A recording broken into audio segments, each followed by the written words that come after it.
Okay, hello everyone. Welcome back to the channel. Matt here with Green Bar Trading, and I'm going to start a new series. This new series is going to be a midweek market update because we see so much macro economic data just moving markets.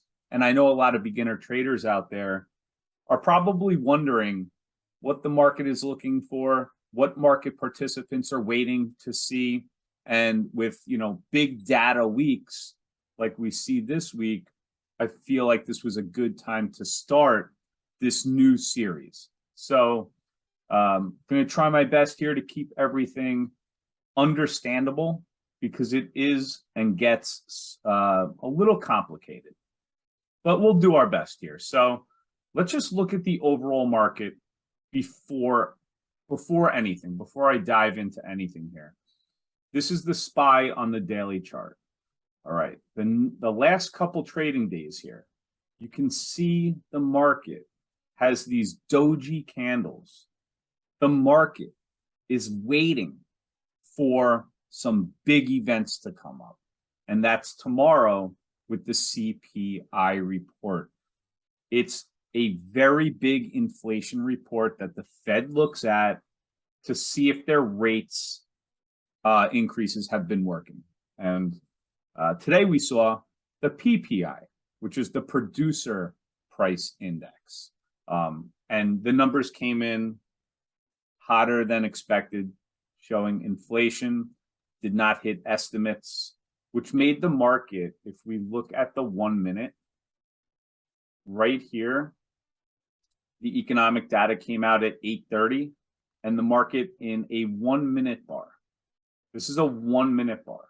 Went from a high of 361 on the SPY to a low of 358, which is a pretty big move in 1 minute. Now the PPI that we got today, that's not usually a massive market mover, but tomorrow, the CPI, the consumer price index, that is. But I want to go over the data from the PPI today of why the market traded down initially with that news.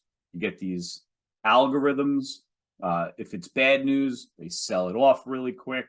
If it's good news, then it goes in the other direction. All right, so let's get right to the PPI. So this is the PPI for this report. We saw an increase of 0.4% in the services and the goods for the producer price index. It was estimated to be 0.2%. So we don't want to see higher numbers. That means inflation was worse. And then on the year over year, we saw 8.5%. The expectations were 8.4%. Once again, missing estimates. Going in the right direction, it was down from the previous month, so it's starting to come back down, but it's missing estimates. And those estimates are what the market has priced in. So when you miss estimates, it's not great for the bulls, okay? It might be great for if you're bearish, if you're short the market, then, we come on down. So if we just look at this on CNBC, maybe this will be easier to understand. The producer price index increased 0.4% for September compared with the estimate for 0.2%, just like what I said. And down here, we have, like I said, a slight deceleration from the 8.7% that we saw in August. We had 8.5, but we were expected 8.4. So that's that over there. And then following the PPI release, traders priced in an 81.3% chance of a 3/4 point hike. All right. And, when this happens and you miss on inflation numbers, you have yields that go up, you have the dollar that goes up. It's all not great for equities. But like I said, this is just the PPI. This is not, a game changer. The game changers are the jobs report and the CPI, the consumer price index, that we will see tomorrow. So just looking at this from today, this is the economic calendar. This is something that you should never, ever, if you're trading or investing, you need to know the times that these things come out, the market moves. If you're in a trade and all of a sudden the market just flushes or goes straight up, you need to know why that is. We're in a very macro heavy market right now. Everything is being moved by this data. So 8:30, like I said, PPI, that right here was expected to be 8.4, came in at 8.5. Like I said, month over month, expected to be 0.2%, came in at 0.4%. Algorithms, everything else, market sold off. So tomorrow, what we're looking at for tomorrow is the CPI. All right. So I'm just going to take a look here. The year over year, 8.1% is expected. Month over month, 0.2% is expected. Core, 6.5% is expected. Month over month, 0.5% is expected. These numbers are very important. Like you just saw in the PPI, the new numbers that come out will be listed here. And if they're worse, let's say they're 8.2, 8.3, that's not going to be great for the market. CPI, let's say you miss on that. And the core CPI, which the core just means it's minus food and energy, is worse than expected. Let's say 6.6, 6.7. You're going to see a market sell off. If it's better than expected or in line, maybe the market will stabilize. Maybe that can lead to a little bit of a rally. Not that the Fed is really going to change too much. They already told us how much their rates are going to be increasing by year end. So whether we see at the next meeting a 75 basis point move or a 50 basis point move, it doesn't really matter. At the end of the year, they're going to have, with a couple more rate increases, they told us 1 to 1.25 more basis points to go. So you can break it up any way you want.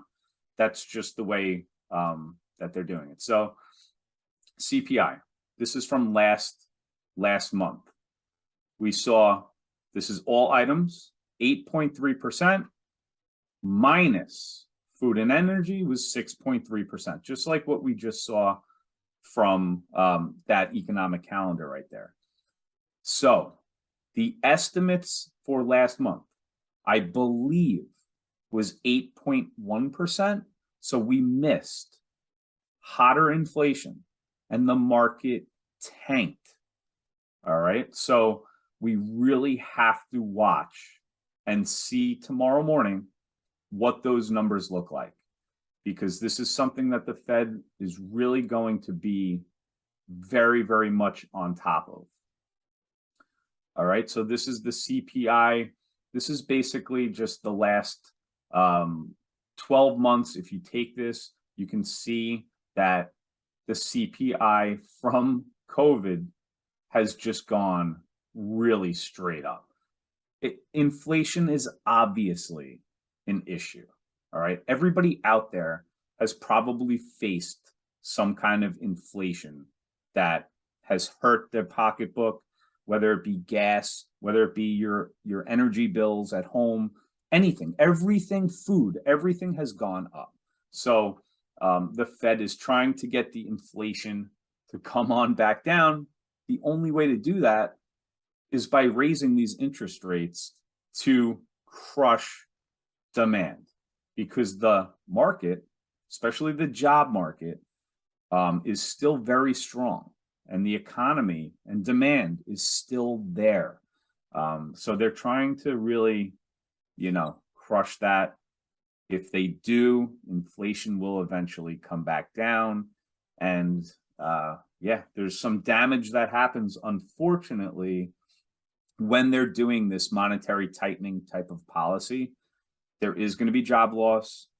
There is going to be definitely some pain in the stock market, like we've seen. You know, different 401ks, IRAs, they're not looking great. So, we go through these periods, economic cycle. You got the ups and the downs. So that's basically it. I hope that you guys learned something. If you have any questions at all, just leave them down below and hit the thumbs up for the video, and we'll see what that CPI looks like tomorrow. Take care, guys.